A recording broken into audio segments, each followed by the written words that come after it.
Have you wondered what are antibiotic, what they do or how they work? Well, one of the main important role of antibiotic is to help our immune system. Our first line of immune system is our own skin and mucous membrane, which protect us, our body, by preventing invasion of certain harmful microbes. Our other line of defense system is WBC, that is white blood cell.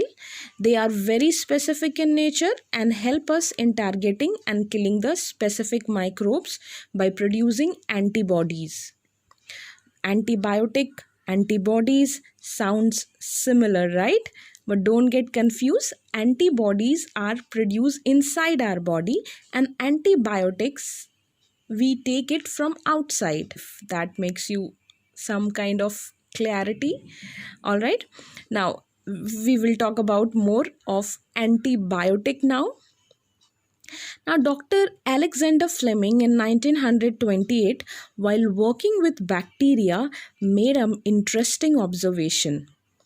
He found that some fungal colonies had grown, but the area around those colonies were clean and clear. What does that mean? That is, bacteria which he has grown as had actually been destroyed. So after further he studied, he clarified that the fungus growing there was penicillium and its secretion has destroyed the bacterial colonies. Boom, what a discovery, right? Thus the first antibiotic, penicillin, had been discovered accidentally. This was formed the basis for attempt to find cures for many incurable disease later on. Shouldn't we always be grateful to Alexander Fleming for discovering this life-saving antibiotic? Yes, we all are actually. So what are antibiotics? Actually, these are the carbon compound obtained from some bacteria and fungus for destroying or to prevent the growth of harmful microorganisms. Those are called as antibiotics. Now, antibiotics mainly act against bacteria, and some antibiotics can also destroy protozoans. All right, there are mainly two categories of antibiotic: broad spectrum antibiotic and narrow spectrum antibiotic. One by one, we will see that. Now, broad spectrum antibiotic are those kind of antibiotics which doctor prescribes you if symptoms are visible to you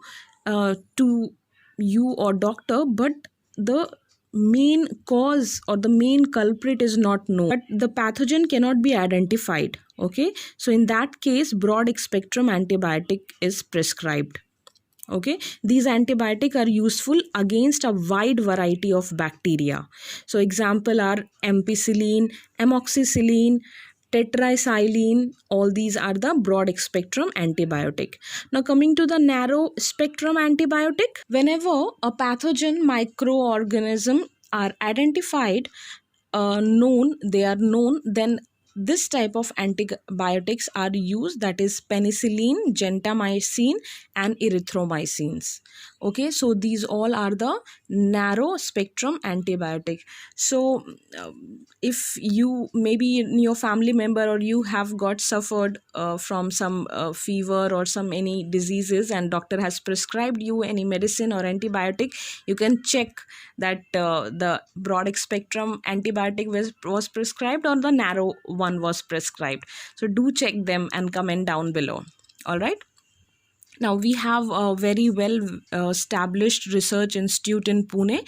Name is the National Institute of Virology, that is established in 1952, which undertakes the research related to the diseases like measles, jaundice, fever, diseases of lungs, all these virus related diseases, and it is supported by WHO and the World Health Organization. Okay, now few are the points that you have to consider while taking the antibiotics. So in your textbook it is all written, and those are very important while taking, or while when somebody prescribe you the medicine of antibiotic, then what you should do. I'll just read it for you. Antibiotic should be taken only when prescribed by doctor. Very important. Don't purchase any antibiotic from medical store without a prescription from a doctor. Don't consume an antibiotic on your own to treat common diseases like throat infection, common cold, or influenza. These all are virus related diseases. All right, even if you feel well, before completing of prescribed courses of antibiotic, you must continue and complete that course. Okay, never just leave it because your symptoms are gone. Whatever doctor, whatever days he has prescribed those medicine to eat, complete that course. It is very important. You will understand it better when you go in higher classes. Don't suggest to others the antibiotic which were useful to you. Again, it's the important point. Now let's talk about little about the famous penicillin, which was first discovered by Alexander Fleming. So he discovered this fungus penicillium. Okay, the fungus name is penicillium, and the product or the substance that it produced was later called as penicillin. Okay, so penicillin is a group of antibiotic obtained from a fungus, penicillium. Yes, it's a fungus, and penicillin is used for controlling the infection caused by bacteria staphylococci, clostridia, streptococci, etc. The names that I gave you, these all are related to cholera like symptoms of bacteria, like food poisoning, loose motion, vomiting. So these all bacteria are responsible for food poisoning and all these symptoms, and it is well taken care by the antibiotic known as penicillin. Now, medicine containing penicillin are useful to treat certain bacterial infections of ear, nose, throat, and skin, as well as disease like pneumonia and scarlet fever too. Have you wondered the ant grows fungi in their termitarium, that ant hill? You must have seen those ant hill in jungle, or maybe in some garden or in your balcony sometime. Okay, so what inside those fungus are grown? Can you just imagine what they do with that fungus? Actually, those fungus provides nutrition. They take nutrition from their fungus. Okay, very surprising fact. Some species of wasp and other insect lay their eggs in fungus body growing on trees, and their larvae get nutrition from it. So these all are very like surprising fact to know about. Now coming to the harmful microorganism, the first one is fungi. You must have found out in rainy season the leather article and the gunny jute bags, a white color surface develop on them. Isn't it? So this microscopic spores of fungi are present in the air, and if there is a sufficient moisture, spores germinate on these cotton gunny bags and leather and wooden items. And that is why you should not skip taking bath even in rainy season. Okay, so because there is moisture in atmosphere, and you may get itching sensation if you don't maintain a proper hygiene. So very much important. Okay, sometime you must have noticed a black powder or a white disc floating on a pickle or murabba when the jar is opened after a long time. They are nothing but various species of fungus that grow on such food products, and they get nutrition from these food. It's for their growth and reproduction. So during such period, fungi releases mycotoxins. Yes, toxin, which is poisonous chemical which delivered in the food, and thus those kind of food becomes poisonous, and hence we should not consume. It should not be eaten. You must be seeing that salt and oil is applied on inner surface of pickle jar, and it is covered with oil. Can you just comment down below why this is done for the pickle? So I will wait for your answer. Now the next villain is certain bacteria after fungi. One of its kind is Clostridium. Have you heard of cases food poisoning during community feast or some wedding or any get together? People just come and complain about stomach ache and food poisoning. You must have heard sometime. How does this food becomes poisonous all of a sudden? It's some bacteria like Clostridium which spoils the cooked food. They are free living in soil, or some live in alimentary canal of human, where other animals, not only just human, they live in alimentary canal of other animals too. There are about 100 different species of Clostridiums, and you can observe some of their pictures in your textbook here.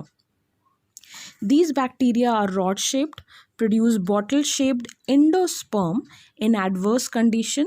One special characteristic of these kind of bacteria is that they cannot withstand the normal oxygen level of the air because they grow in anaerobic condition. So as optimum room temperature they will not grow, meaning they are getting the anaerobic condition, then only they will grow. So see that your foodstuffs and all that is all well covered, and consume it freshly prepared. Do not just keep the food unattended and eat after a long period of time. That will give rise to the growth of some kind of bacteria and microbes that is not fit for consumption.